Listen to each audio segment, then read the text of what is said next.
Hello, and can you hear me? Hi. Welcome to e-flux. It's a pleasure to be hosting this symposium tonight on Allan Sekula's book, Fish Story. Thank you for joining us on this special occasion. And also congratulations to Mac on the beautiful new edition of this book.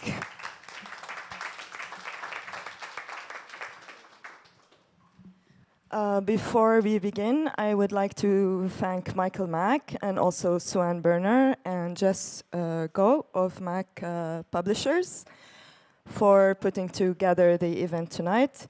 And here to introduce the book and tonight's evening and speakers is the wonderful Sally Stein. Please give her a warm welcome.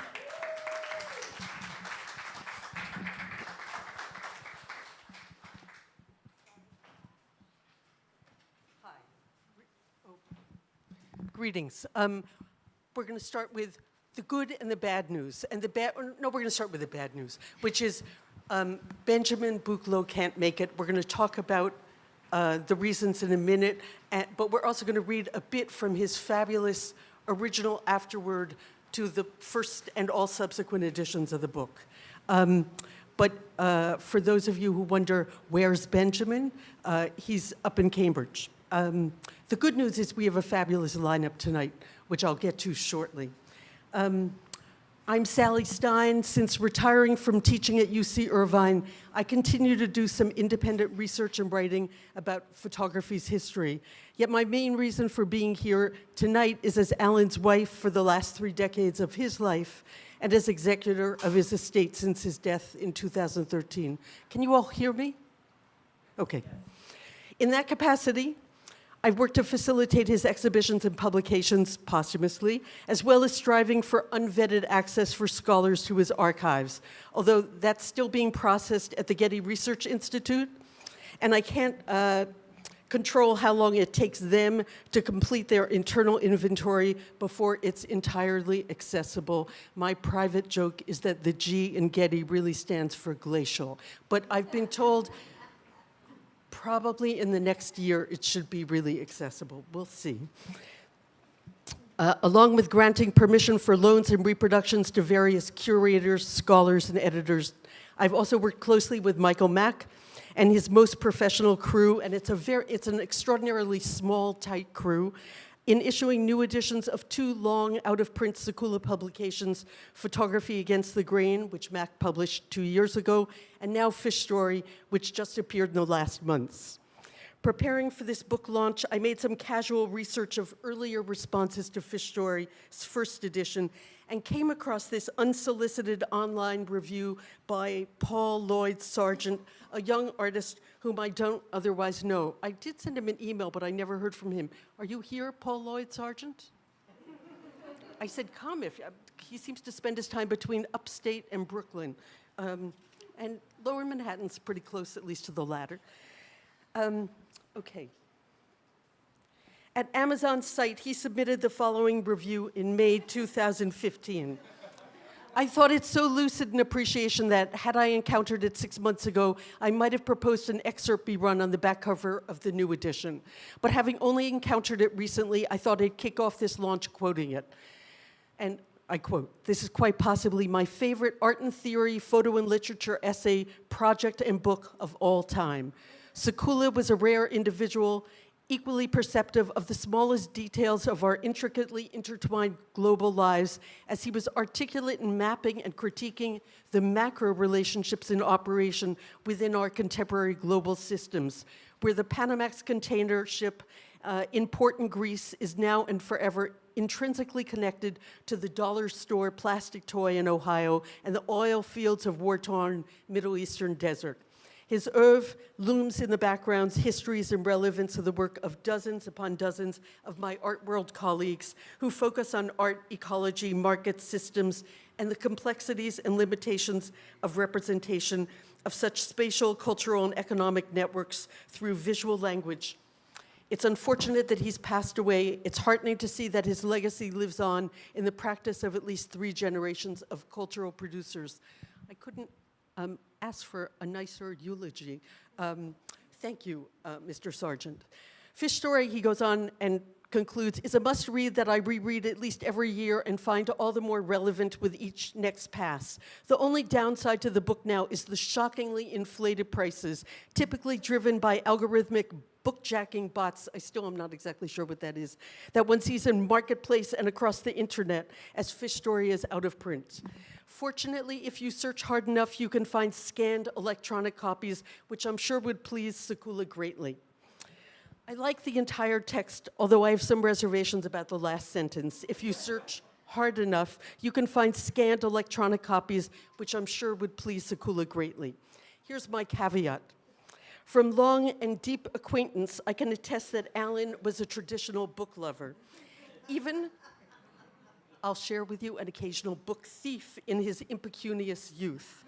Posthumously, I returned a lot of library books that had never been returned for 20 and 30 years. Few things he found more irresistible than a nicely printed smart book.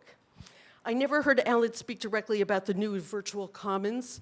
I suspect in theory he'd approve, except I know that even when, in the last years of his life, I showed him how to search for texts, even complete books online, he usually opted to buy the hard copy. Some habits and preferences die hard. As for photographic books, he disliked scans, and while scans of his books only appeared posthumously so that his personal consent was simply moot, I've often found those scans to range from terrible to at best mediocre when it comes to conveying the quality of his own images and reference images he selected as points of comparison. As for the new edition by Mac, and please believe that my personal remuneration, I think I get 50 cents a copy, is so minor as to have little effect on my assessment.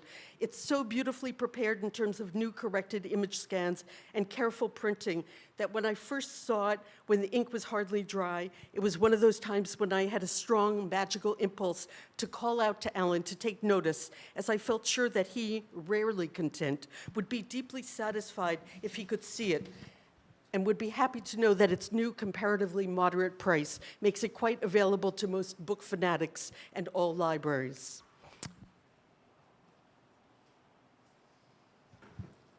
As for I'm sorry that these are so small, especially for you in the back to read. As for my only intervention in this new edition, I credit the MAC team and Sekula Studio archivist and manager Ina Steiner for all else. It is my role is energetically supporting the idea first conceived by young Belgian scholar of Sekula's work, Jeroen Verbeek, that we solicit a new introduction by Lala Khalili, a radical Mideast political professor at London's SOAS, who also has a degree in engineering with a concentration on port and ship development, who also has made her own shipping travels and a blog, The Gamming, which, by the way, is fabulous. I recommend all of you go check out The Gamming. And I always have to go, what does it mean, the gamming? And then I look it up, and it's something about ships that either meet in the middle of the night or just barely meet in the middle of the night. You can all look that up also. As for, I particularly liked Jeroen's suggestion because I thought a new edition might benefit from an introduction by a next-gen voice who not only shared Allan's critical orientation on the effects of globalization, which, if not hegemonic, consistently suppressed local initiatives and traditions, but also a feminist perspective. I have to confess my astonishment when, a few months after I spent a great time in London with Lala, which left me awed by the scope of her interests and unstoppable energy, I discovered online she's not exactly next gen, but very close to my age. Still, for now, I consider her a nearly ageless force of nature and progressive culture. And I think that her new intro broadens the potential reach of interest in Allan's work, which I feel sure Allan would welcome as a great supplement to the book. I think all of you will really be awed by her introduction. Enough for me. I raised the question that I posed to these four intellectuals, whom I then, three of whom I'll introduce, and leave the rest to them and to you. And the question I sent to all four of them was, now that it's been nearly a quarter century since Allan's Fish Story first was published, what are the aspects of this work that you continue to find particularly strong and relevant in the choice of topic and the execution of his approach? And thinking about going forward, if right now we can ever think about going forward, how might other writers, artists, and media practitioners consider, excuse me, revising or expanding Sekula's critical perspective and analytic approach? The speaker lineup, as I've already indicated, was to start with Benjamin Buchloh, among other reasons because Benjamin made a crucial contribution to the first and current edition of this book project with an edited essay on this work by Allan and his work to date. And it's only one of many interviews and essays Benjamin published on Allan's work in an ongoing dialogue that spanned really 3 decades. Like many of you, I'm disappointed that Buchloh had to withdraw owing to a flare-up of a severe back problem that made travel from Boston to New York ill-advised. But at the risk of seeming too ghostly, I decided to not completely excise him from this conversation. As many of you know, he's the Andrew Mellon Professor of Modern Art and Contemporary Art at Harvard University's Faculty of Arts and Sciences. Having been the editor of the Nova Scotia College series of books on Michael Asher, Dara Birnbaum, Jenny Holzer, Dan Graham, Martha Rossler, and Allan Sekula, Buchloh later joined and still remains on the editorial board of October. I must add that the NASCAD, the Nova Scotia series, was not only an entry point for Allan to publish, but a model of a new and sustaining way of thinking about books, combining art practice and theory. A selection of Buchloh's essays on American and European artists of the post-World War II period has been published in 2 volumes, Neo-Avant-Garde and Culture Industry, MIT 2006, and Formalism and Historicity, MIT 2016. A 3rd volume, Refuse and Refuge, is currently being prepared for publication. With Rosalind Krauss, Hal Foster, Yves Allenbois, and David Joslet, Buchloh is the editor of the 2-volume History of the Arts of the 20th Century since 1900, published by Thames and Hudson. As co-curator of the retrospective exhibition of the work of Gerhard Richter at the Met Breuer in 2020, Buchloh will publish his forthcoming monograph on the artist. Among many honors and distinctions, he was awarded the Golden Lion for Contemporary Art History and Criticism at the 2007 Venice Biennale. For those of you not already familiar with Buchloh's essay in this publication, I decided in his absence to read from a few paragraphs of his highly systematic theoretical assessment. I need a little water, 1 second. Sorry.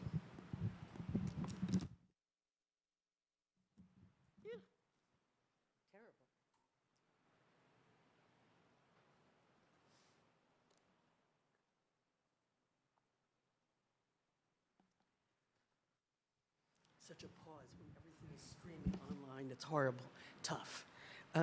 That Sekula's project is engaged, I'm quoting from Benjamin Buchloh now, that Sekula's project is engaged in the reconstruction of critical realism after and against the abrogation of photography by modernist aesthetics is first of all evident through his continuous involvement with those photographic practices that were already identified by Alexander Rodchenko as unartistic, photojournalism, and the traditions of American street photography and documentary photography.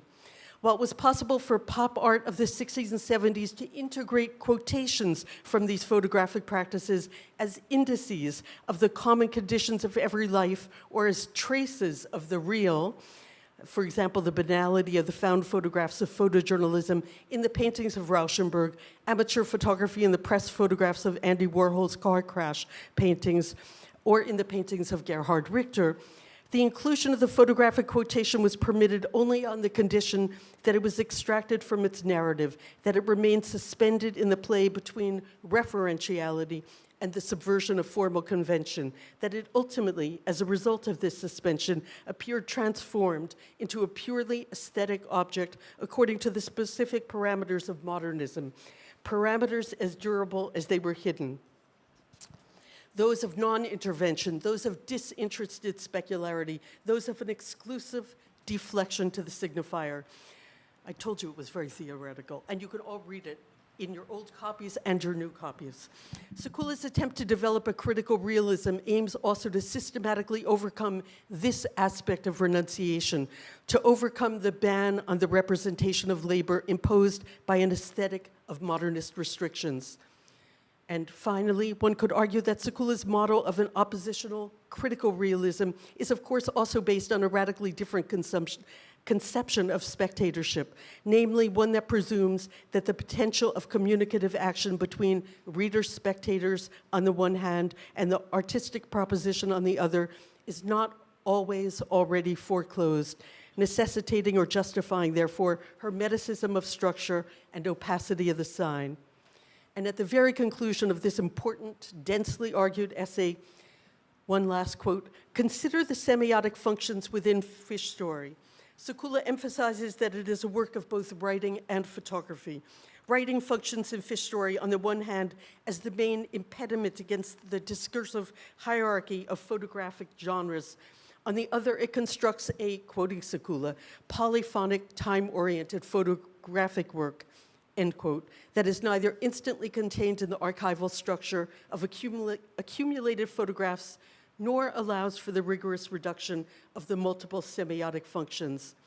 The syntagmatic dimensions which Sekula aims to generate in the multiplicity of voices and photographic conventions that operate simultaneously in Fish Story is one that operates within its own structure, rather than as another incident of intertextuality within the complex history of modernism. In other words, an intertextuality that, rather than addressing its discursivity, addresses the construction of experience and memory in the dialogue with the reader-viewer. Sorry for this inadequate reading on my part, but thank you, Benjamin, for writing that. I only wish Benjamin would be here to speak today about what endures, and what might be extended or revised. But for that, we have three important presenters, all of whom knew Allan in various contexts and capacities. So next will be Eduardo Cadava, who after receiving his PhD at UC Irvine, joined the faculty at Princeton, where he is now professor, bridging with impressive interdisciplinarity Princeton's Department of Comparative Literature, Department of Spanish and Portuguese, and School of Architecture, as well as faculty member of the summer program at the European Graduate School in Saas-Fee, Switzerland. Specializing in American literature and culture, comparative literature, media technologies, literary and political theory, and theory of translation, Cadava is author of Words of Light, Theses on the Photography of History, Princeton, Emerson and the Climates of History, Stanford, while co-editing numerous anthologies, including The Itinerant Languages of Photography, Princeton University Art Museum and Yale University Press. A collection of his essays on photography appeared in Spanish under the title La Imagen en Ruinas in Santiago, Chile in 2015, and his book, Paper Graveyards, Essays on Art and Photography, is forthcoming with Princeton. I can't wait to read it.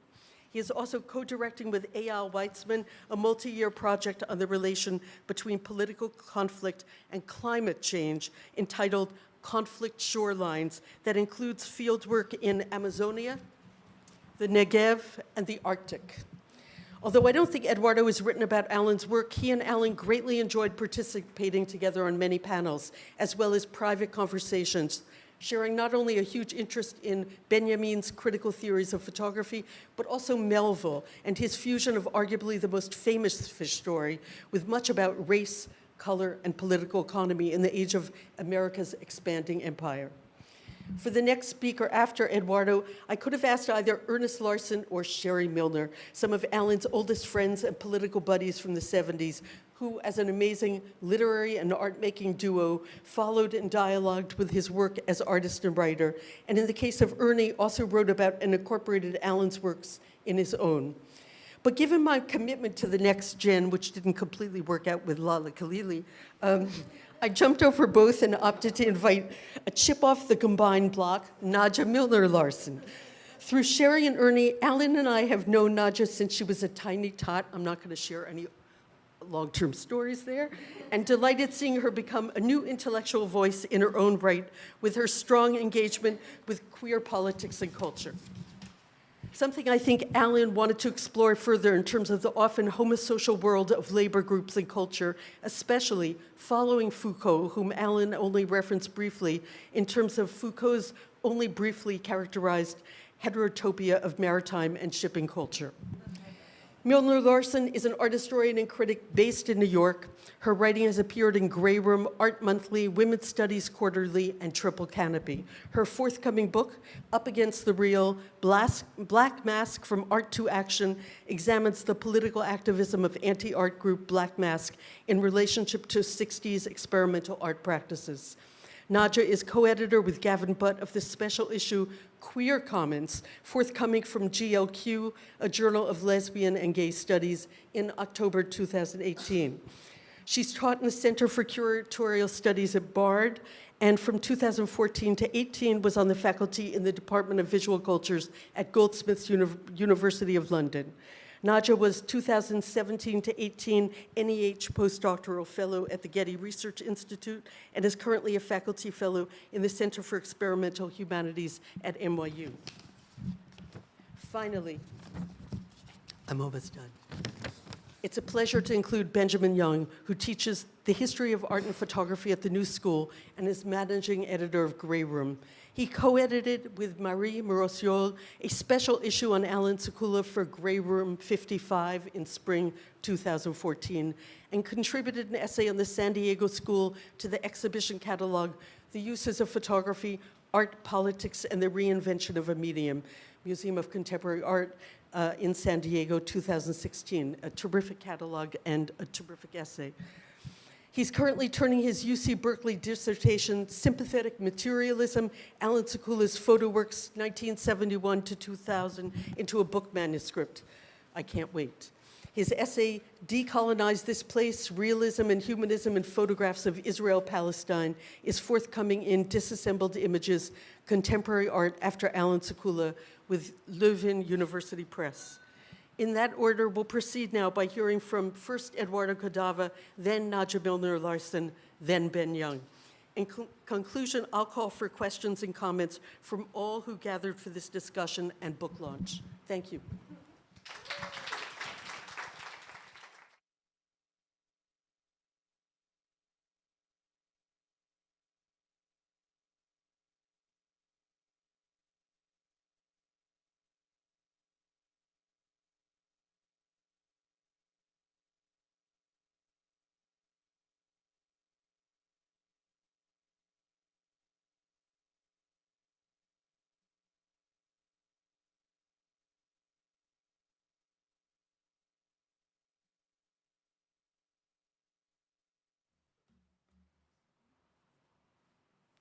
Okay, you can all hear me?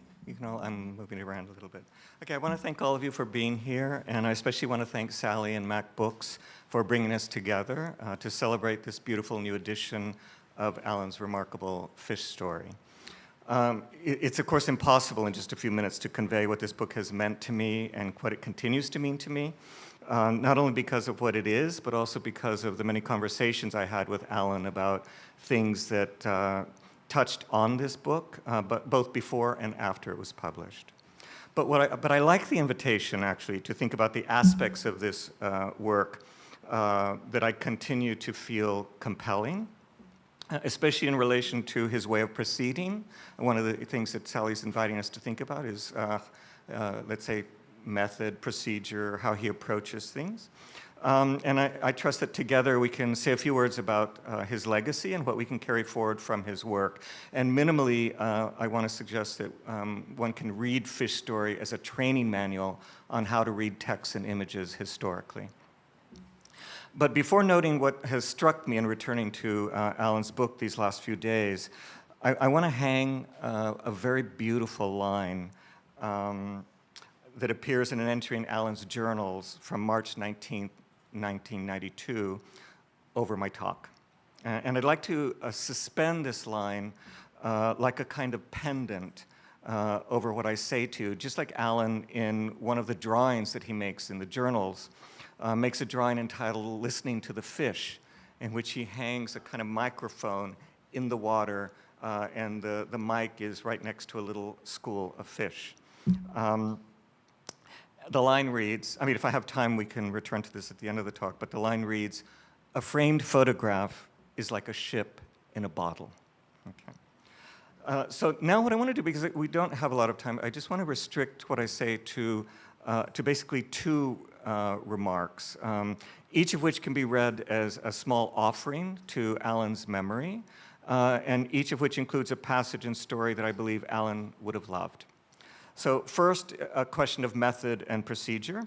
And here, what I want to talk about is the recourse that Allan has in Fish Story and elsewhere to literature, art, and history to contextualize his photographs, even when the contexts evoked by these texts seem very distant from this or that particular photograph. And second, a reading of a passage from Emerson that Allan and I spoke about several times, and it resonates with the stories told in Fish Story. So first, I want to suggest that Allan's recourse to history, economics, the history of the technical media, but especially to art and literature as resources for doing political work is precisely what alerts us to his particular reading of Marx. And this because Marx himself often draws from these areas in order to analyze political formations. Okay? And Allan was an old Marxist. Right? And from the beginning, Allan was always interested in at least this double project. Right? First, the research and record, to research and record the world of labor and its transformations in the face of global capitalism. And second, to reflect on and transform our understanding of documentary photography. And this photographic project had at its heart a desire to rethink and renovate the documentary genre across the mediums of photography, film, the critical essay, and literature. And this is why if Fish Story combines his interest in the maritime industry, labor, globalization, and the movement of commodities and capital across the seas, it's a story that is told through the lens of writers and artists such as Aristotle, Hobbes, Grotius, Marx, Engels, Emerson, Thoreau, Whitman, Melville, Poe, Turner, Verne, Conrad, D.H. Lawrence, Hart Crane, Eisenstein, Proust, Sander, Evans, Borges, Genet, and Debord, just to name a few. Right?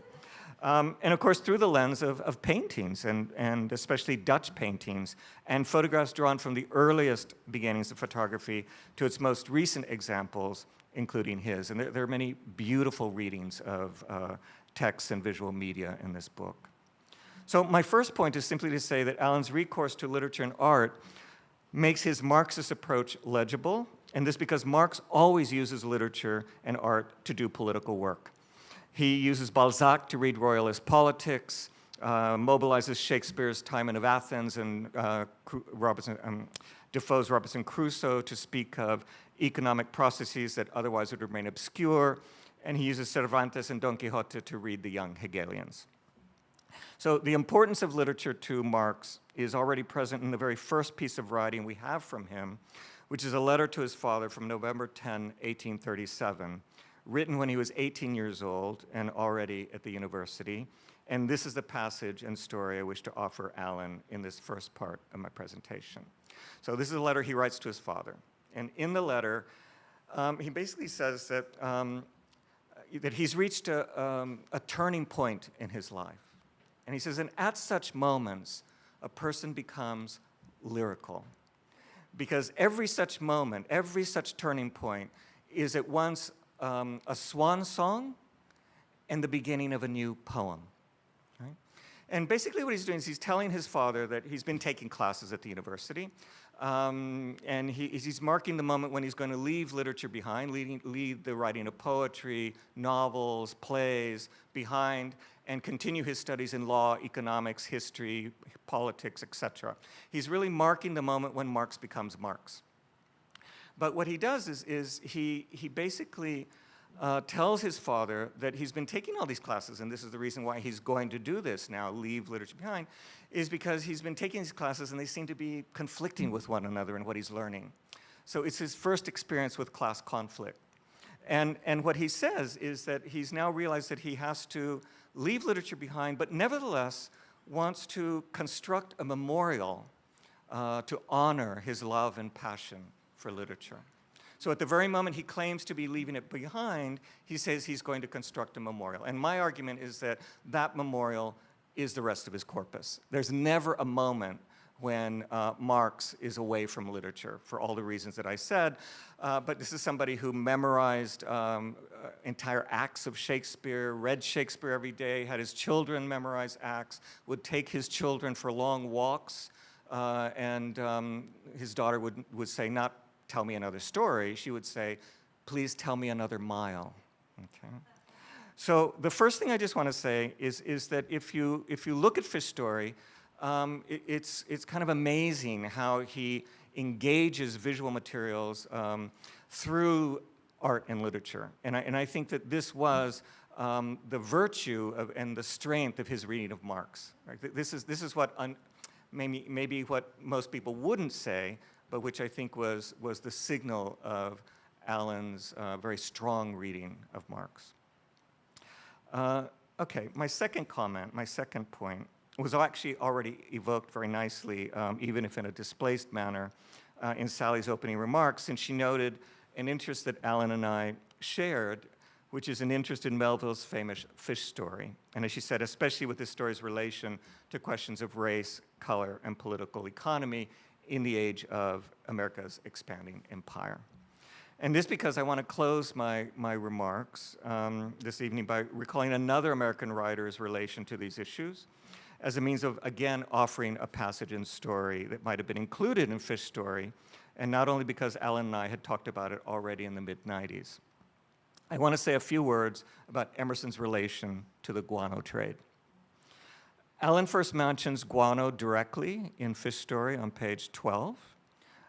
He suggests on page 46 that we should understand primitive accumulation in order to comprehend the prior role of the merchant ship in producing the next stage of capitalist development. And the story of the guano trade is nothing if not a story about primitive accumulation, which I'll tell you about. And perhaps the best known section of Fish Story, entitled simply Middle Passage, references the Atlantic trade routes of the 16th to 19th centuries, which represent the largest forced mass migration in the history of early capitalism, with millions lost in the passage and the 15 million and more captured and enslaved in the Americas. As Lale Kalali notes, the displacement and enslavement of the African labor force provided the physical capital to colonize the New World and was financed by the plunder of its natural resources. They belong to what Emerson called the guano races of mankind. Okay. Allan draws a link between this historical Middle Passage and the Middle Passage that occurs with cargo shipments moving across the oceans. And this identification between persons and commodities confirms a history of which Emerson was keenly aware. So quickly, very telegraphically, I want to offer Allan offer what Allan once called a libretto to a non-existent opera, a script for a work still to be done, but there's also a work that is already inscribed within what Allan has given us, since Allan and I had also talked about this passage together. So this is Emerson's essay, Fate. It's published in 1860, but he begins writing it around 1850. And in the passage, Emerson says, "The German and Irish millions, like the Negro, have a great deal of guano in their destiny. They're ferried across the Atlantic, carted across America, to ditch and to drudge, to make corn cheap, and then to die prematurely to make a spot of green grass on the prairie." This is an amazing allegory of the way in which America is flourishing over the fertilizer that ethnic minorities have become. There's a kind of companion passage that one could attach to this by George Jackson. In his prison letters, he writes a letter at one point to Angela Davis. He's talking about the Middle Passage. And he says, "My recall is nearly perfect. Time has faded nothing. I remember the very first kidnap. I've lived through the passage, died on the passage, lain in the unmarked shallow graves of the millions of corpses that fertilized the American soil. Cotton and corn growing out of my chest unto the third, the fourth, the 10th, the 100th generation." Okay. These lines have to be read within the context of the guano trade and the importation of the guano trade in the 1840s and 1850s. And this is the kind of stuff that Allan loved, these sort of details. So I'm going to tell you a little bit about this history. It's a wild history, and it's a history that belongs to the history of American colonization and imperialism. Guano was used as a fertilizer, right? The best stuff came off the coast of Peru, the Chincha Islands, because there wasn't a lot of rainfall, so the nitrogen was very strong, and all the other nutrients weren't diluted either. In some of the ravines, the guano was said to be 300 feet deep. Talk about primitive accumulation. And there were some speculations that it started to accumulate soon after the biblical flood. There were all these speculations about this. It was first imported into the States in commercial quantities through ships. They were brought into Baltimore and New York. There were all these wild stories about the magical properties of guano. There was a story of a squall that hit a boat, a ship, and the next day, the cherry tables, the prow, they were all sprouting cherry trees. There was the story of the young farm boy who falls asleep on some bags of guano in a barn, only to wake up the next morning a giant 8 feet tall. Okay. Now, the guano is being, the story that, of course, was appealing to Allan is that the guano was mostly mined in these Chincha Islands by Peruvian convicts, natives, and Chinese coolies. And the coolies were brought from China very often on the same ships that had been used for the Atlantic slave trade, and sometimes using the same captains also. They were brought under the understanding that they were going to go to California to dig for gold, and all of a sudden they found themselves in Peru digging white gold, guano. The conditions were terrible. Water was not clean. The food was not properly able to be given to them. So many of them would die in the guano fields. They would start having massive suicides, 50 at a time sometimes. So they would set up soldiers along the edge to prevent them from committing suicide, but they would die in the fields and then become part of the guano that was then shipped to the United States and became what goes into the ground. It's a very easy way to show that the American body is not strictly speaking American and that it's not even strictly speaking human, because this guano also included carcasses of seabirds and sea lions. Anyway, there's a lot to say about this story, but you can see that it's very much about the circulation of commodities along the sea. Peru had been at war with Bolivia, had incurred enormous war debt, and started to nationalize its guano resources in 1841 in order to reduce the war debt. This was then a kind of global arrangement with the London firm, the House of Gibbs. It was circulated through Europe to North America. The first commercial quantities were brought into the States in 1845, which is the year that the term manifest destiny is coined. This is very telegraphic. There's a lot more to say. All the jokes are there too. It's a fertile area of investigation. All my graduate students do my shit work for me. But it is a story that Allan and I had talked about as a story that actually belongs to the story that Fish Story is telling. Right? And I'll close by just saying that what Emerson tells us is that if you read a line properly, it can become as broad as the world. So that one of the things that one can do, if you have those passages in Emerson, is you basically try and reconstruct the world that made those lines possible, right? And this is what Allan would do, right? He would have a photograph, he would have an image, he would have a text, and he would try and he would have a ship, and he would try and reconstruct the history that could help explain that line, that photograph, that ship, why it was there. And I think this is why I want to say that one of the things that you can read Fish Story as is a training manual on how to read images and texts historically. I don't have time. If I had time, I'd return to that little pendant which identifies photographs with ships. but maybe we can talk about that in discussion. Okay, thank you.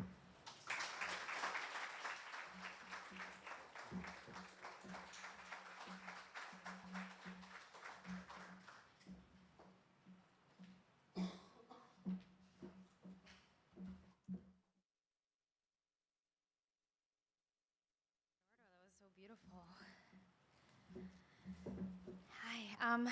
I just want to start by saying thank you to Sally and to Mac Books for making this happen. I can finally stop kind of surreptitiously pilfering this book from my parents' apartment, which I've been doing for the last decade. So that's lovely. I'm also quite deeply thankful for its availability, because I think even while Allan may not have been happy with these kinds of crappy editions circulating online, that the availability of an affordable text certainly furthers a politics of distribution and dissemination important to carrying out the legacy of Allan's work.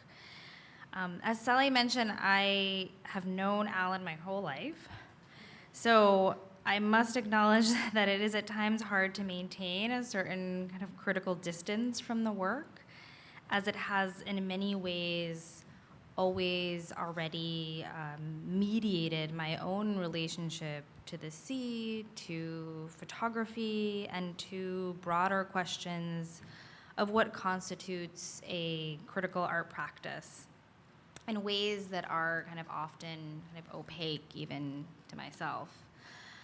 But I thought I'd begin by saying that in thinking about these two questions Sally posed for us, that I found it quite difficult to kind of disentangle them. Because the thing, or kind of one of the, I guess, many things about this work that still resonates for me is the project of, as you read out from Buchlow's essay, right? But the project of critical realism at its core.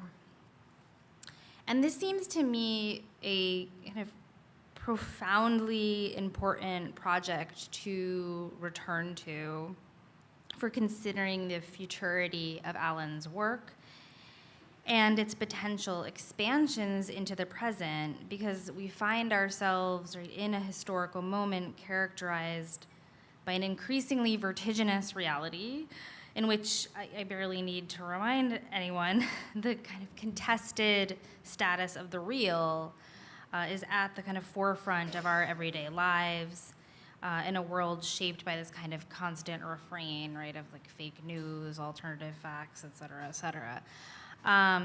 So we are in the midst of this quite deep, and one might even argue necessary, kind of anxiety, right, over the collapse of any distinction between fact and fiction.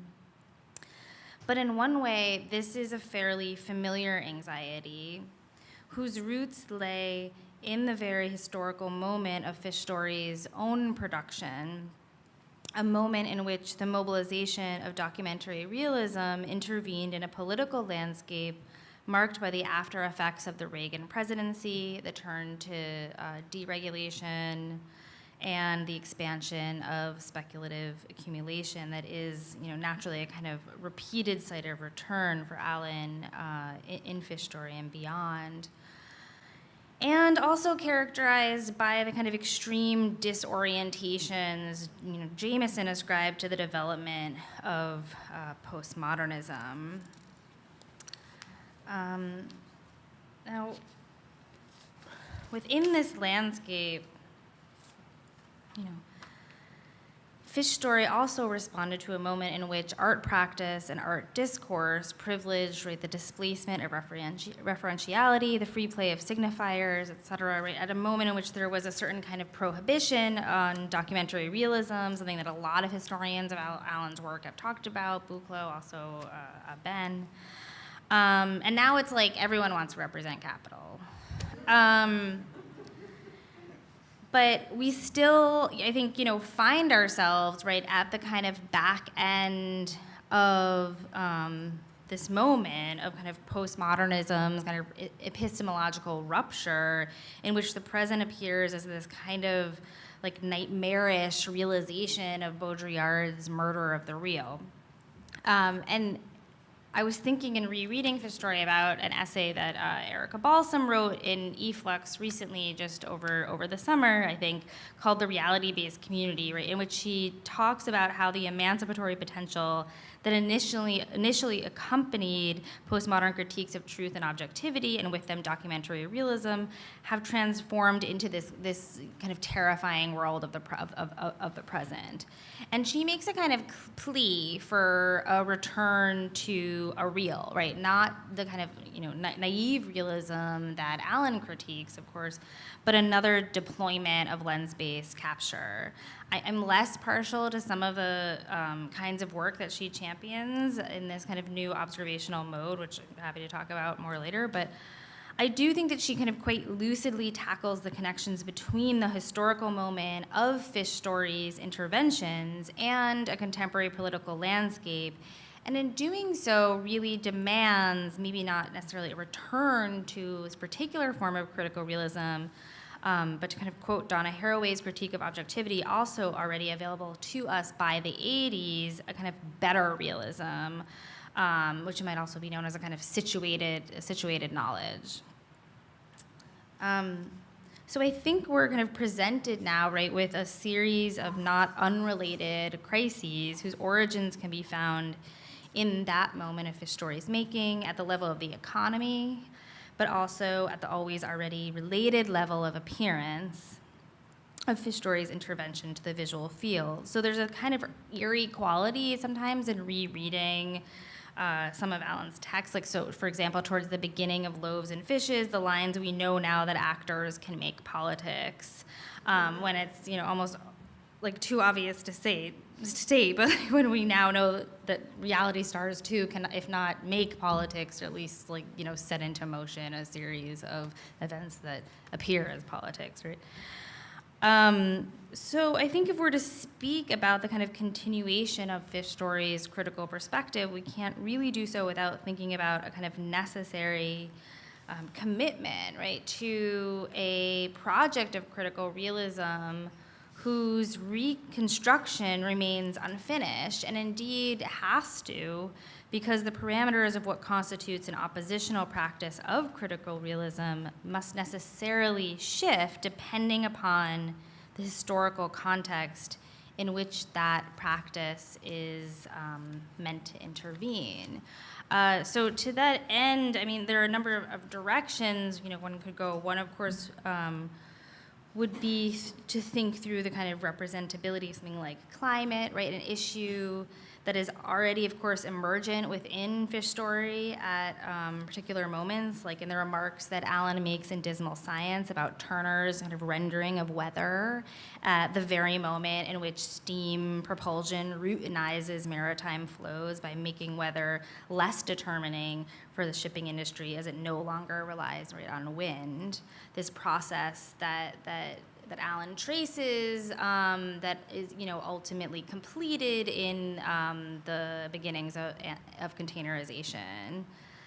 And another direction, I think, which I think in some ways Eduardo was gesturing to as well in his second comment, would be particular, I think, to this kind of post-financial crisis moment of returning to these kinds of renovations of primitive accumulation in the present. And I think this is something that Khalili's new introduction actually does quite nicely. And if, however briefly, in trying to put Allan's work into conversation with the history of those, shipped bodies thrown overboard during the slave trade. So more specifically, right, the shipped bodies thrown overboard during the Zong massacre of 1781,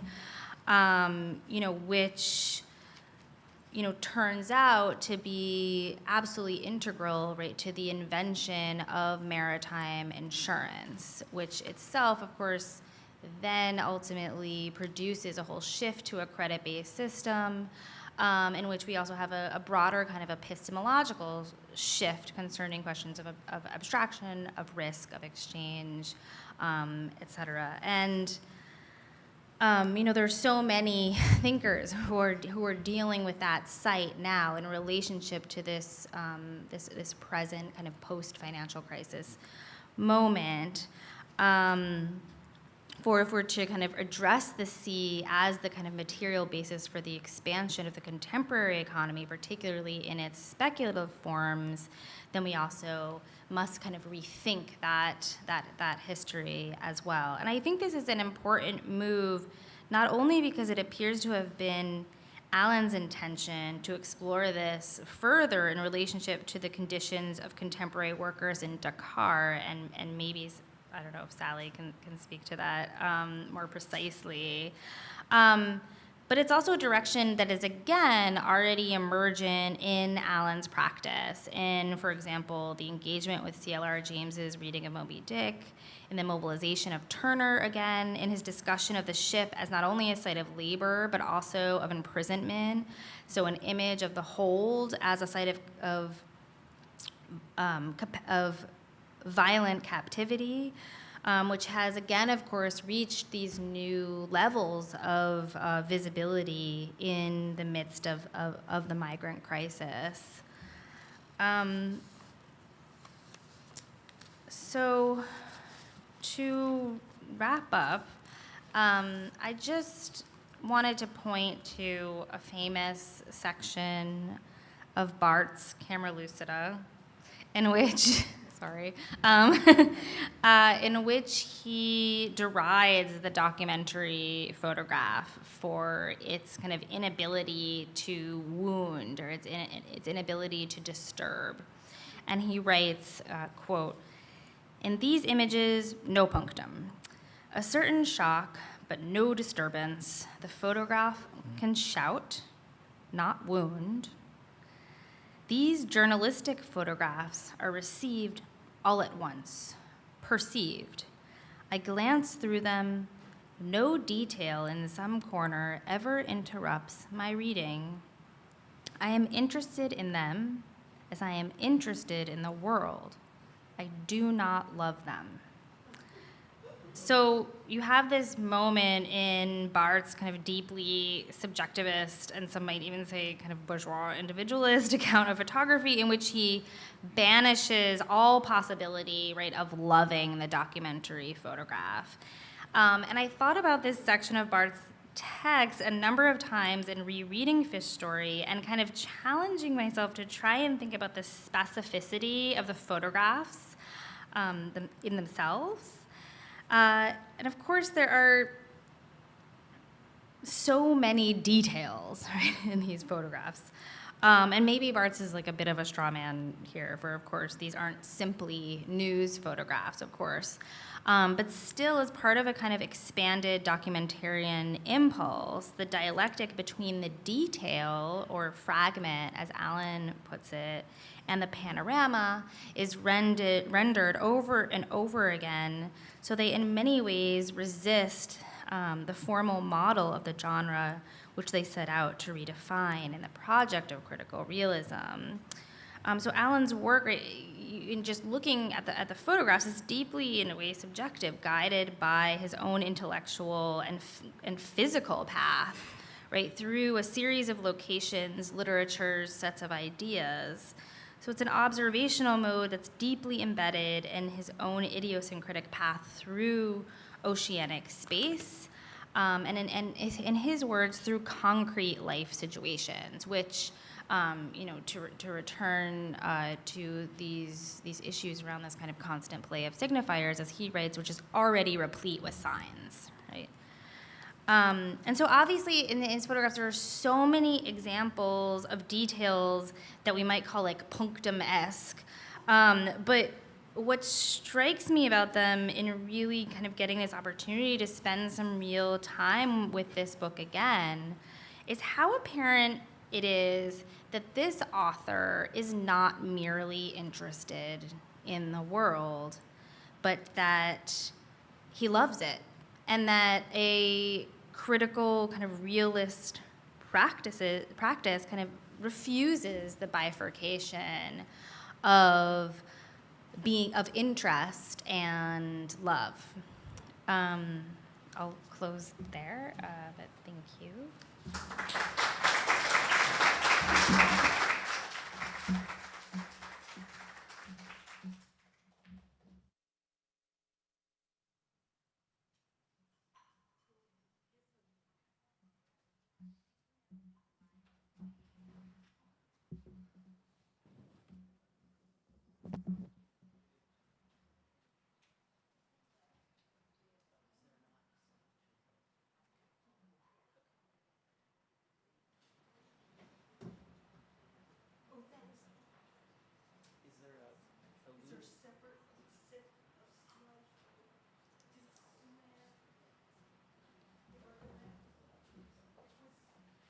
We're just trying to figure out if we could have some slides from the book playing, which was the original plan, and I'm not sure that's technically possible.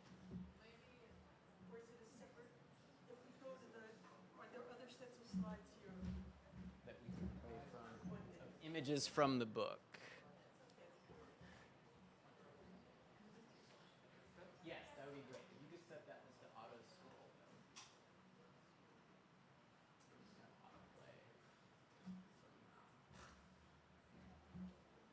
Great. Thanks, everybody. Thanks to Sally and to Michael Mack and to e-flux for hosting, and to our speakers so far. Yeah, so I'll try to address, oh, now the question's gone, but I'll address the second part of the question first, which is kind of what could be expanded or revised in the project, and then I'll kind of end with what I think maybe endures. And like Nadja, I'll touch a little bit on the kind of contemporary sort of political conditions for doing work like this now. And I regret now not doing a close reading of an image or two, because I think Nadja pointed out how important, despite the kind of undercoded nature of documentary images that are often very difficult for people to read as images because they seem to be just natural reproductions of the world. Of course, Allan is a secret aesthete, and the logic that animates a lot of the work and the connections between the images is a kind of formal logic, a logic of color or shape that rhymes between images and starts to establish the connection. So hopefully you can perceive some of that in the background behind me as I go, but I'll offer more general comments. So the scholar Bernhard Siegert credits Sekula's historical critical essay within Fish Story with helping to grasp maritime space as a new, distinct ordering of space that enters into history, and specifically the history of art during the era of the Dutch seascape, that is the 17th century. Yet, according to Siegert, far from just a style, maritime space is, in contrast with Carl Schmitt's nomos of the earth, a kind of nomos of the sea, a spatial juridical ordering of the world defined by trade and the primitive accumulation and colonialism of pre-industrial capitalism, as well as other things like international politics and naval warfare, a new panoramic space of representation, and cultural techniques like cartography and navigation. Of course, Sekula further argued, going beyond the 17th century, that industrial modernity, and specifically the replacement of the sail by the steam engine, had altered the contours of maritime space in the present, as Eduardo touched on a little bit in the case of guano in the 19th century.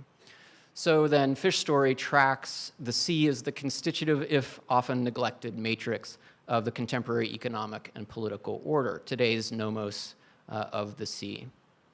And then photo works that follow from Fish Story to Dead Letter Office, 1996-97, Deep Six, Paseo Bleu from 96 to 98, and Freeway to China from 98 to 99, they all record the latest developments in the rationalization and automation of production and transport. That is, the standardized shipping container, the system of intermodal transport between ship, truck, and train it engenders, and the new global geography of production and distribution they enable.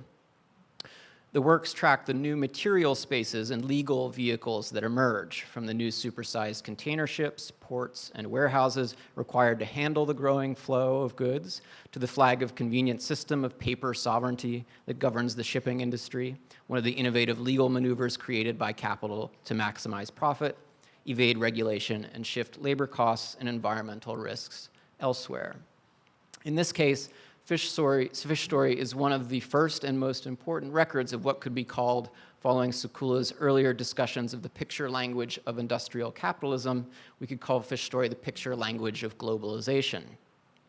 Indeed, panoramic views of container ships are now shorthand for the global economy, and artists take rides and have residencies on those ships, from Catherine Opie to Rosalind Nashashibi to an ongoing artist residency on Zim container ships.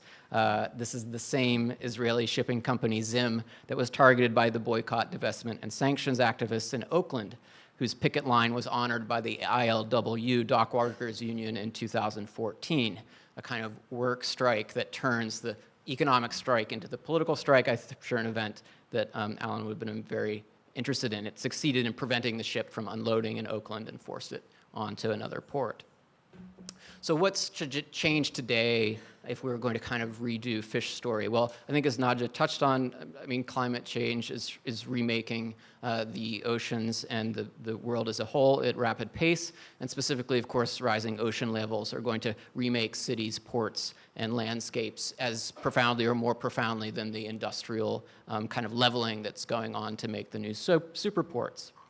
And then as Leila Khalili and her own research about new ports kind of across the globe, but specifically in the Gulf states, one could point to the rise of the Guggenheim Abu Dhabi in the UAE, which is kind of an echo of course, the Guggenheim Bilbao in Bilbao, Spain, done by Frank Gehry, which was a kind of object of criticism of Sekula's, who saw a kind of consumerization and romanticization of the waterfront that goes along with its deindustrialization, in which art helps kind of transform the surplus value extracted from those places into a monument of culture in those places.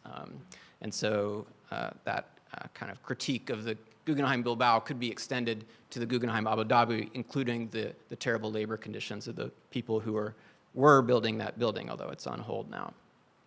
We could also point to the militarization of the South China Sea, where the post-World War II maritime order that was protected by the American military empire there in the Pacific, for a while guaranteed the mare liberum, the free sea theorized by Grotius in the 17th century. And now China is actually building land on top of what were underwater kind of atolls as a way to claim sovereignty over the sea, because normally you can't claim the international waters for yourself, but they're kind of manufacturing the land. And there are going to be all kinds of kind of confrontations over that I'm sure Allan would have been interested in. But finally, I want to touch on the legacies of neoliberalism and globalization that, of course, Fish Story is very kind of at the forefront of analyzing the developing kind of post-1989 phase of globalization.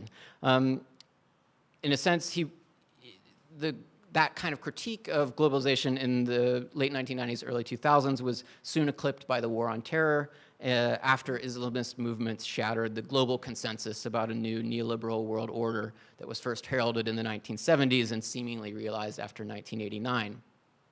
Those movements have subsequently been joined in an equally intolerant mirror image by the rise of reactionary anti-globalization movements in the West, right, which are also tied to anti-immigration movements. So our current American president is refighting lost battles over manufacturing that were kind of lost in the 1980s and 1990s, attempting to assert a kind of national control over international manufacturing capital. So I guess it would be a question of how a Fish Story of the present day would call attention to that critique of globalization from a position on the left rather than a reactionary one on the right, and how would it call attention to, for instance, the normally unseen, at least from the perspective of urban cosmopolitans, terrain of American red state, rural and ex-urban working class, a lot of whom have been blamed, perhaps justly, perhaps unjustly, for the rise of Trump. And this includes then a return of the wall as a feature of the landscape, not just the free circulation of capital across the seas. And that includes, of course, the wall with Mexico. And Sekula had kind of worked back and forth between Tijuana and San Diego, and that was already a part of his work, of the way in which the Titanic set gets moved south of the border, and the escape from environmental law that entails. But I think that could be updated a lot more. And that also reaches back to his earlier landscape works, including in Canada, kind of contrasting the mining town in Sudbury with the financial capital in Ottawa. There was a kind of dialectic also on the land that Sekula was interested in earlier. How could that be folded back into Fish Story is kind of a question for me.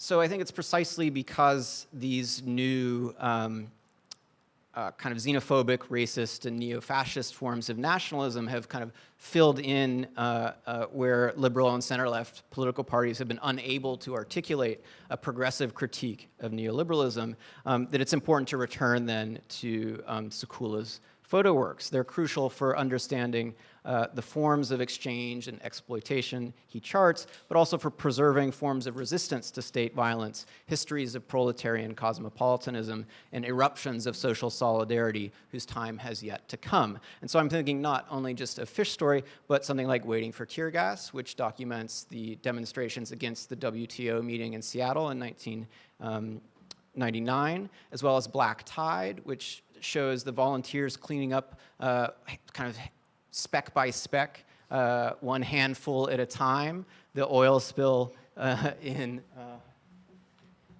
Spain, to Ship of Fools, which documents the crew of the Global Mariner, which was an agitprop ship about maritime labor conditions. So all of these are kind of provisional political formations amongst a kind of group of kind of civilians, social actors who kind of advance a kind of practical response to the kind of neoliberalism that Sekula charted. And then also, as Nadja mentioned, oh no, you didn't mention this, but maybe you did. We'll see. Remind me. I've forgotten already. Is of course the migrant and refugee crisis in the Mediterranean. So where countries along the migration route can close their land borders, the law of the sea requires that seafarers have a duty to rescue others in distress. So I want to argue that what A.L. Weitzman and Tom Keenan have called forensic aesthetics is one of the most important documentary-based art practices that follows in Sekula's wake, and that Sekula would have been keen on forensic oceanography, a project begun by Lorenzo Pisani and Charles Heller that's part of the larger forensic architecture initiative. So using satellite and logistics data of ocean travel, as well as analyzing found photographs and video, forensic oceanography have charted the deaths at sea caused by EU migration policy. They also map the failure of commercial vessels to offer aid to stranded migrants to try to hold people accountable, as well as they fight the criminalization of NGOs who offer assistance to migrants. So currently, Italy is impounding a number of ships operated by independent NGOs who go and rescue migrants at sea, accusing the NGOs of collaborating with the smugglers to bring people to Europe. And so forensic oceanography is trying to prove, using the evidence that they have, that that's not the case. Yet, and now I'm turning to the aesthetic kind of side of Sekula's work. Aesthetically, though, I think Sekula's photographs differ from the kind of work that forensic aesthetics does. And I just want to recall his warning about Fred Lonadier's health and safety game back in 1976 when he said, quote, "The danger exists here, as in other works of socially conscious art, of being overcome by the very oppressive forms and conditions one is critiquing, of being devoured by the enormous machinery of material and symbolic objectification." And so I just want to offer that the kind of language of evidence and law can be another form of that social objectification. And recourse to law in the case of forensics may not always be the best kind of political choice. So Fish Story then, talking again about its aesthetics, it faces a kind of double bind, I think, endemic to any materialist account of the global economy. And here I quote the beginning of Fish Story: "In the past, harbor residents were deluded by their senses into thinking that a global economy could be seen and heard and smelled. And one of the points of the container is that all of those smells of the port go away. They're now contained. And so then another paragraph or two later, Sekula maintains that although what one sees in a harbor is the concrete movement of goods, this movement can be explained in its totality only through recourse to abstraction.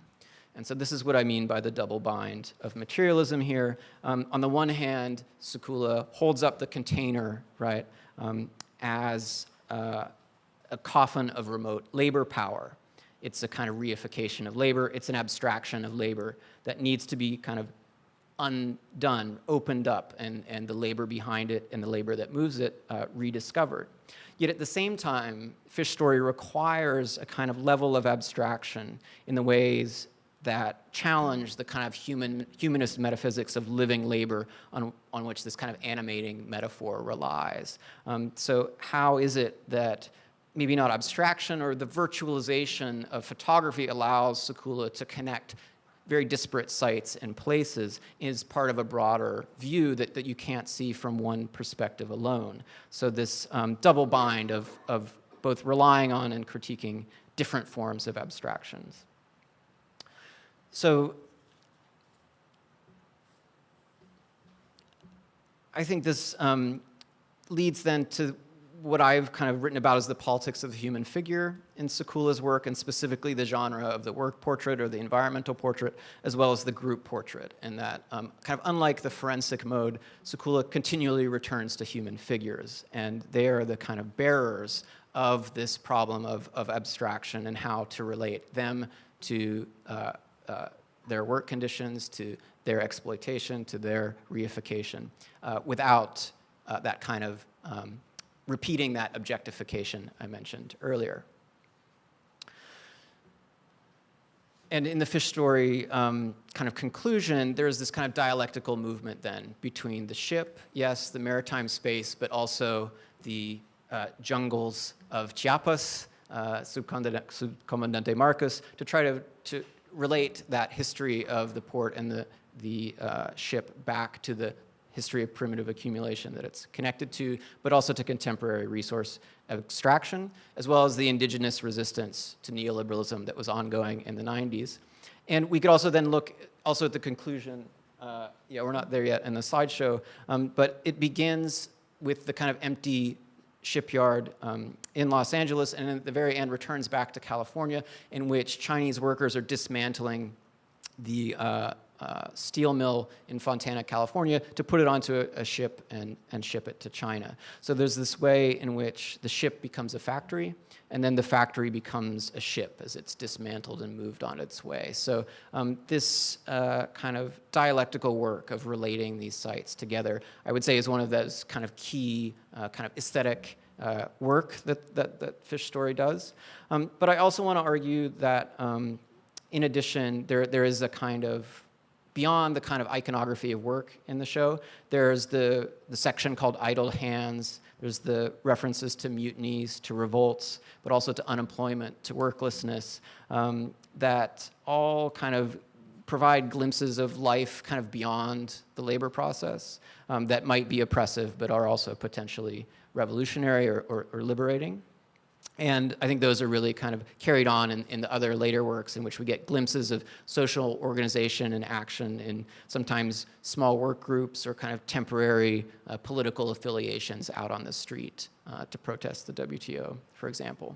So I think I'll end just with the sort of claim that Sekula's artworks ultimately aim, through their use of sequential montage, this relating of different places and objects to each other, this kind of quasi-narrative sequencing of multiple images. That is, these artworks not only chart the reach of the global economy, but also make visible the trans-individual forms of social life that is kind of moving beyond the portrait of an individual to picture kind of trans-individual life. Sekula's works weave together singularity and collectivity in ways that contest the usual partitions of social economic life, especially the global division of labor. Sekula's practice involves a documentary ethic of responding to the given that is implicitly in tension with the iconoclastic model of ideology critique in many of his critical texts, and we could talk about that if you want. This documentary ethic, then, can be described as what Sekula called sympathetic materialism, an ethico-political orientation of sensitivity, receptivity, or exposure to bodily vulnerability and suffering that goes beyond the iconography of labor and the Marxian politics with which he's commonly associated. Thanks.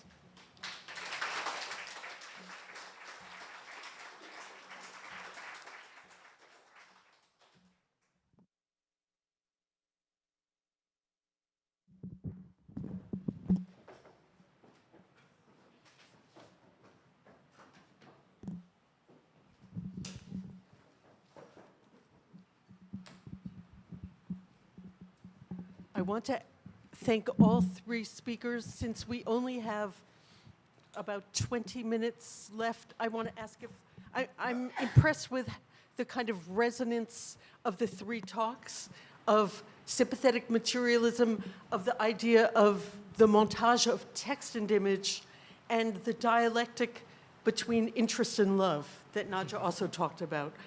But I want to open this up to all of you as well. And I wondered if there are both questions for the speakers as well as questions among the speakers that you want to raise. Do you have questions first for each other?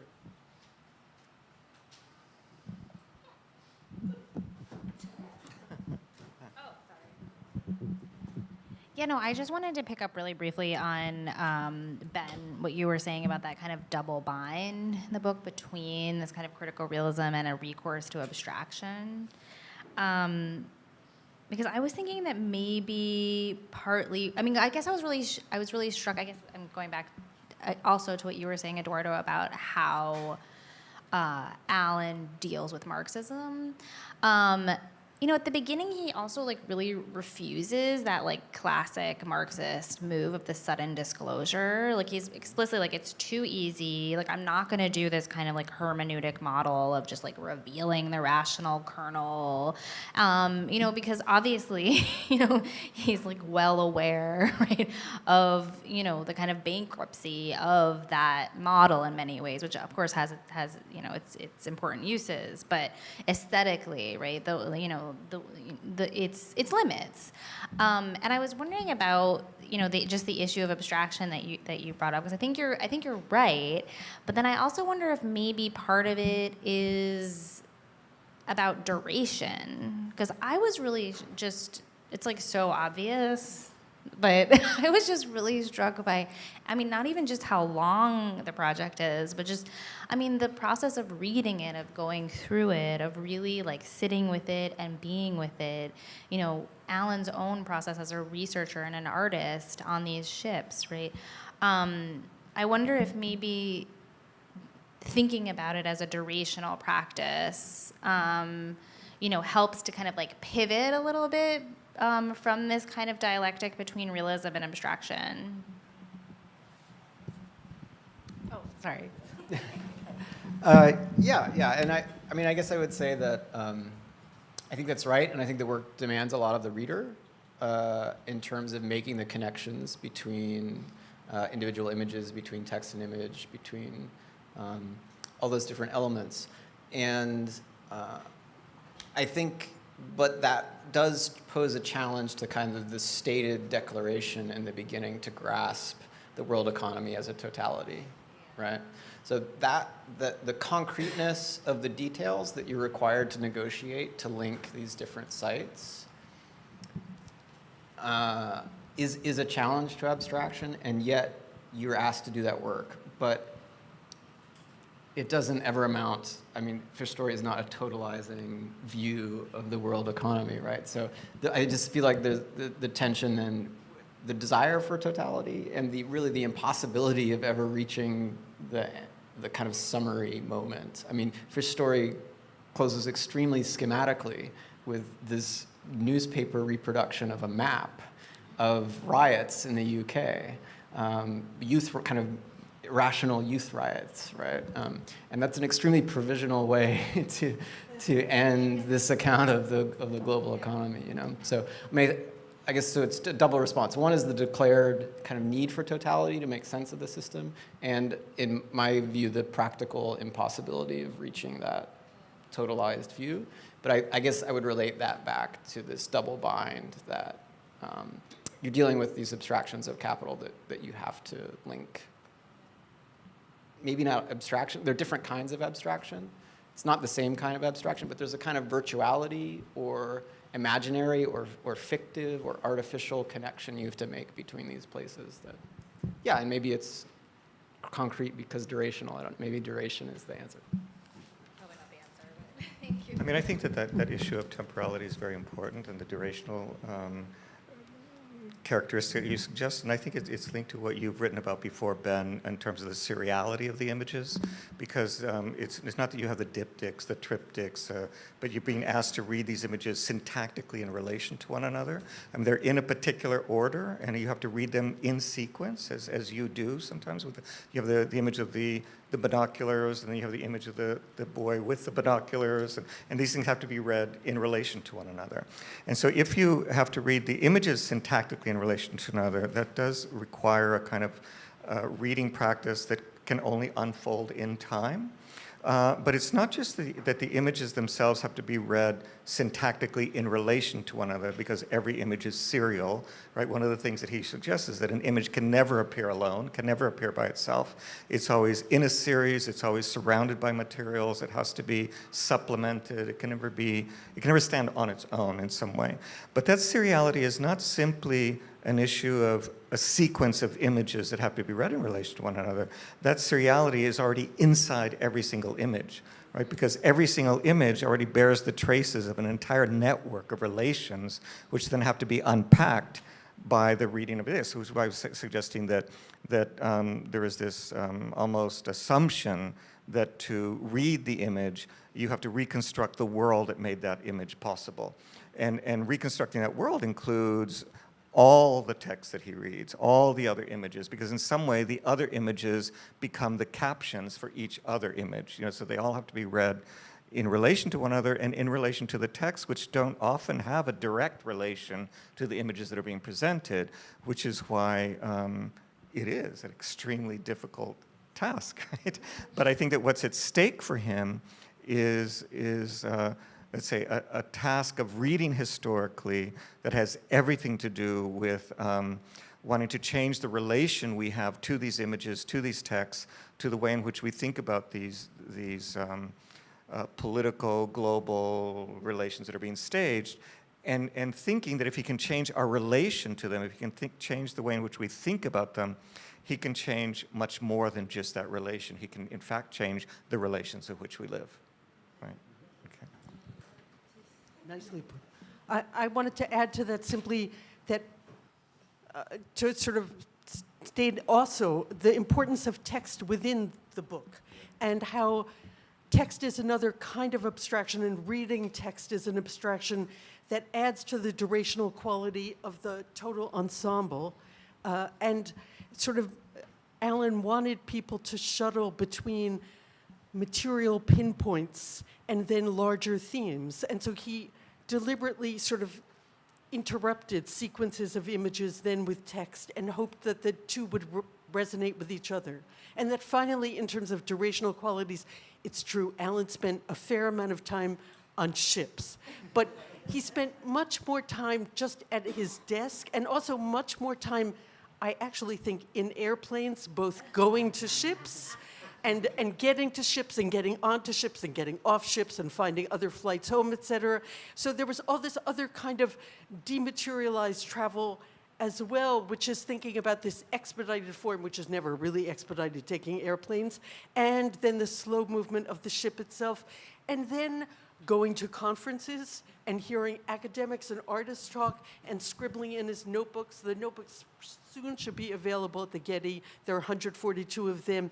And constantly moving between art worlds, academic worlds, and then the worlds of labor and harbors and harbor culture.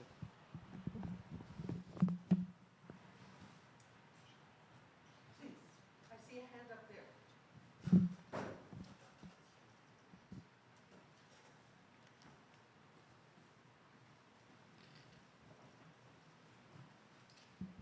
Hi, thank you all so much for all your remarks. They were really enlightening. My question is one of realism. To what extent is the realism, such as it is, of the book critical, and to what extent could it be called a normative realism? Is there any sort of prescriptive content, some way that that Allan's trying to invey us to look at the world, or bring us to some kind of normative gaze? We talked about realism. You brought it up.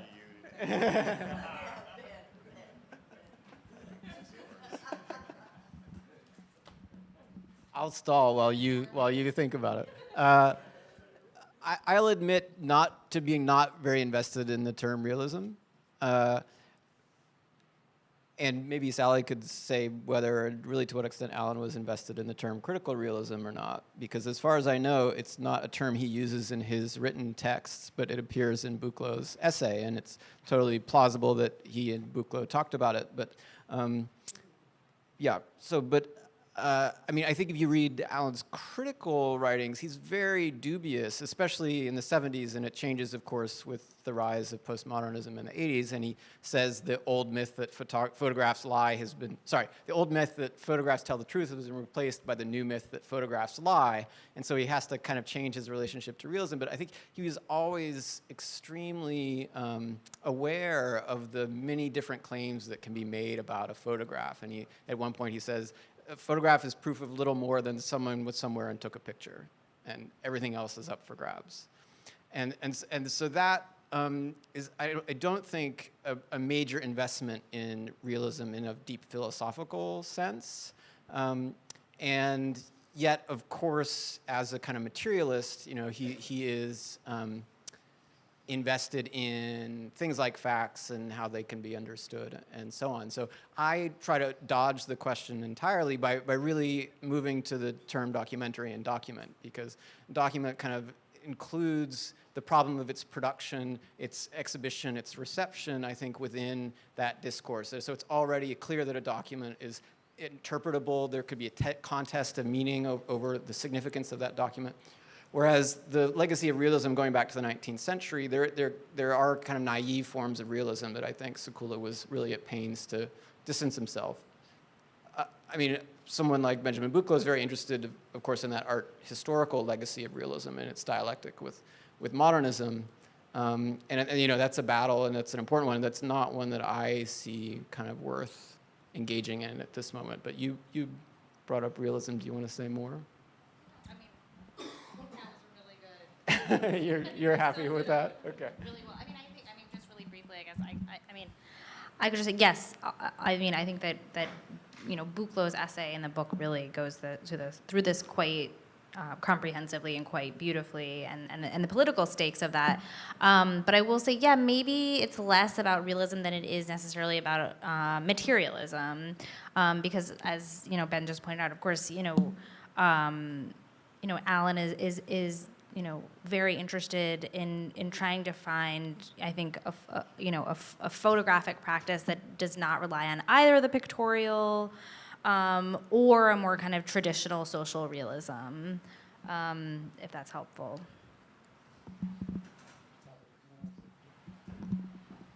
I actually want to quote something that Eduardo reprised at the time of Allan's memorial, and that is that I wasn't there, but he was on a panel, I believe, when someone said, well, isn't a picture and a photograph worth 1,000 words? And Allan jumped up and said, no, it's worth 1,000 questions. And so I mean, consider this very debased, and I'm a kind of debasing kind of person anyway, but it seems to me that if there's any brand of critical realism for Allan, it would be, how many questions can we ask of this? And that we're not going to take this as a given so much as what is both disclosed and what is not disclosed and veiled and hidden, and what might possibly emerge from it.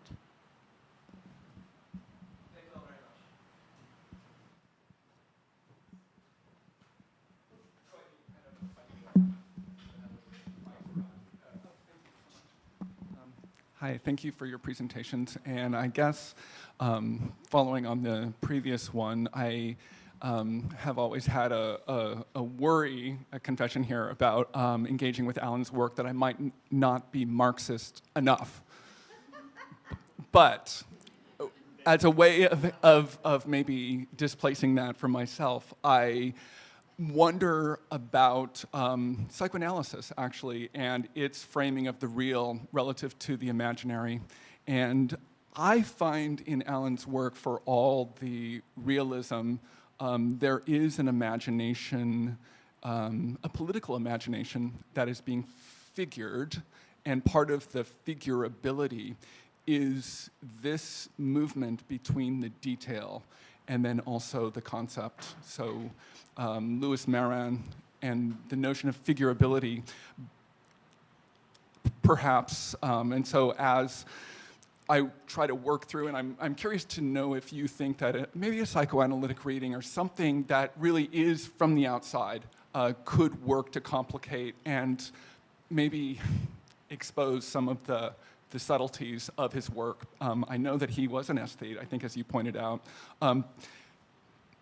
How does it work for me? I think sort of lost it, but it seems like there is a question of the figure and not the ground necessarily, but the figure and the oceanic that is able to frame a more imaginary space, the impossible object of the sea that really is this wonderful allegory of the unconscious.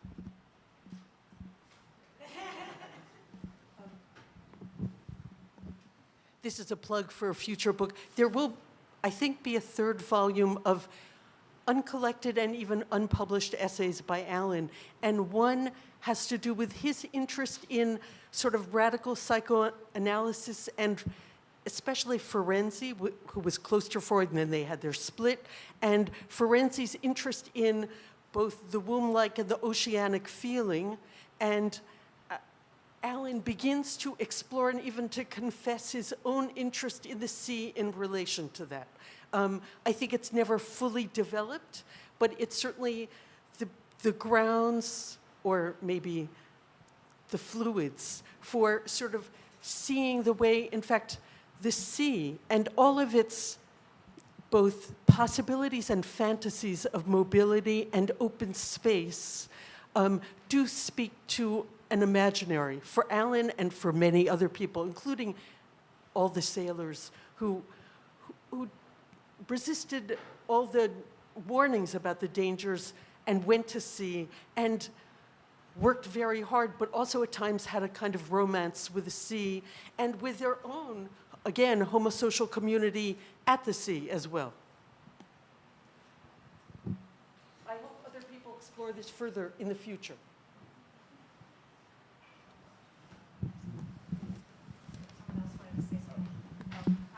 I'm sure you can hear me. I just wanted to ask Eduardo if he would. I just wanted to ask Eduardo, since you tempted us to, please do share some thoughts on your pendant about the ship in the bottle. Okay, first of all, just as a little pendant to what Sally just said, there is the sort of gorgeous passage in Fish Story where Allan recalls the moment when Engels is writing the book on the working class in England and is standing on the deck of a ship and is seduced by all the rhetoric and romanticization of the boundlessness, the sublimity, the expansiveness of the sea, at the same time that he's just about to go and talk about all the people who are effectively, as Emerson would say, among the guano races of mankind. Right? So I think that's a passage that one can go to, and it has something to do with his literary sense too, of the way he goes after the figures and tropes within a particular discourse and tries to contextualize them in different ways, right? So, look, I mean, the pen. I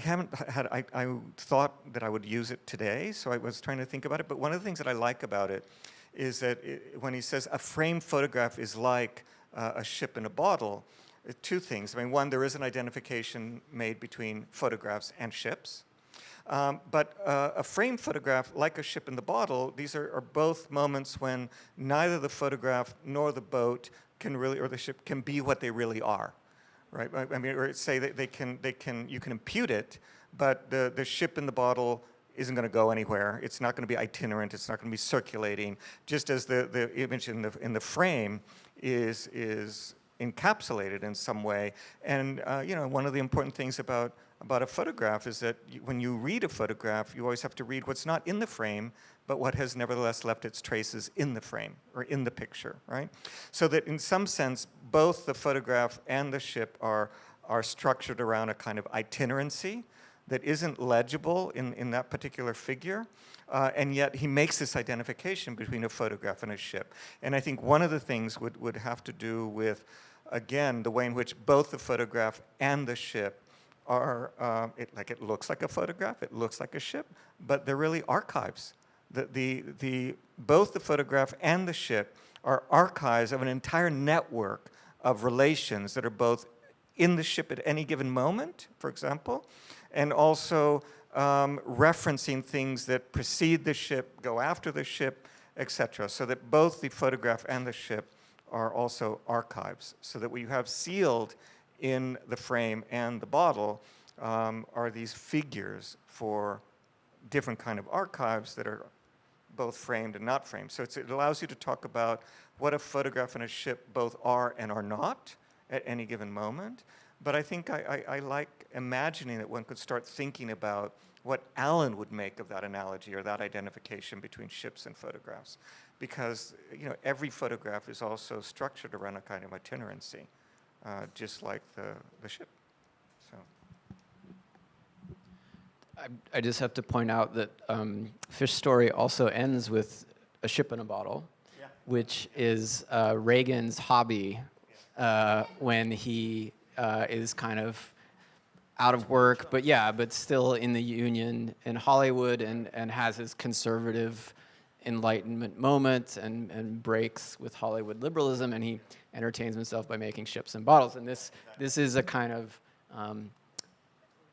token of Reagan's fear and inability to deal with the part of the fantasy of communism in Hollywood is that the dock workers union, which was left-wing and maybe communist, was going to take over the actors union, and so this was part of Reagan's paranoia, right?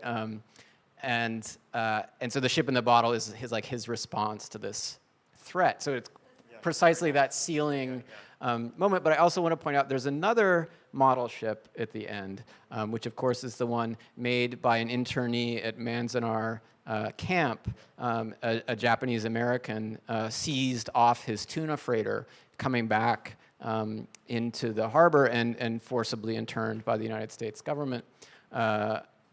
And he builds a model then of the tuna freighter from memory that he used to work on. So maybe just another addendum to that, to the way in which the archive can also be a resource, right, and not just the sign of kind of sealing up and reification and abstraction in that sense.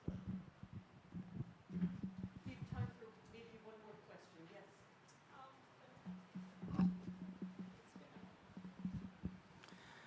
Oh, that was great. I have a question. It might be for Sally. I don't know.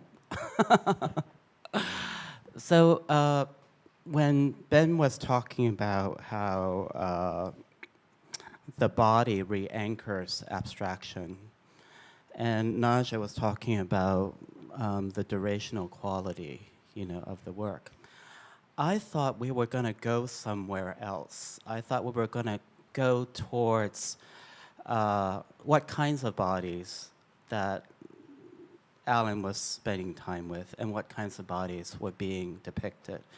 And one of the things that I have always loved about Allan's work, and this is something that Sherry actually talked to me about once, was that you're always looking at people working, bodies working.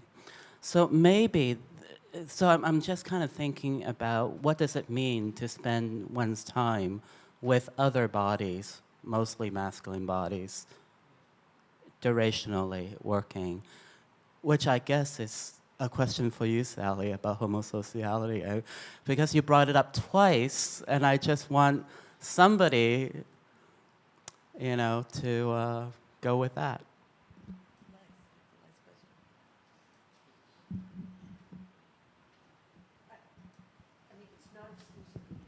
A lot of the work in and around the port is women's work and women's bodies as well. But you are right about both laboring bodies and, in a sense, the potential. I mean, it was Eduardo who talked about the libretto for an opera that has not happened at the time of the oil spill in northwest Spain. Black Tide, this is. But what he was really after was an imagined community of bodies laboring, knowing how to labor and laboring together, and both producing ordinary material work, but producing something greater in concerts. He actually loved going to concerts also, because I think there is the sign of the kind of synthesis that is artificially and wonderfully achieved in that context. But he also went to work sites in the hopes of, at times, glimpsing that, and then in his own kind of montage work, trying to suggest that possibility as well, both among men and among women, and at times in, groups of men and women. I mean, some of the ships also had men and women on it. It sounds beautifully written, yes. Yes. Yes. And I think it needs to be pursued further in future writings about Sekula and also about the world of labor. Could I just add, though, that they're not always at work, and I think very often the doubled portraits are a way that Sekula shows someone both absorbed in a task of labor and then in a second portrait released from that task at the same time. So I feel like there's always a horizon of worklessness that is part of the work. And I mean, I think despite his famous kind of critique of the kind of documentary attraction to the Find a Bum school of photography, there's a homeless couple who are unemployed and out of work who get by scavenging, who appears in Fish Story. And I think there's always that element of that kind of bodily life that also exists outside work. Sometimes it's liberatory, and sometimes it's survival and precarious at the same time. So Sometimes to think of another double portrait in Black Tide, the way the woman is. And I always asked him, so which came first? In one, she's looking very seriously at, look at this is another kind of field of guano or shit, which is the oil spilled across the coast. And is there any possibility of our making any difference in its removal? Though I do study online and see that 10 years later, at least the town commerce site says it's all cleaned up now. But at the time, how coded it was. And in another, she's laughing, I think, at the absurdity of how can any one of us or small group of us fight this kind of calamity, which is also a condition I think we all face now. And some of the double portraits have this gallows, both solemnity and a gallows humor about them.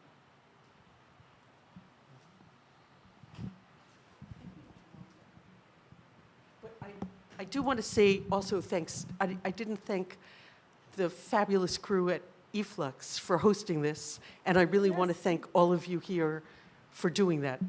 Yes, to Willie and Alicia Tuo and Erin Ferro-Murray and Jack Finlay and Nick Burgos. Thank you. And Amal.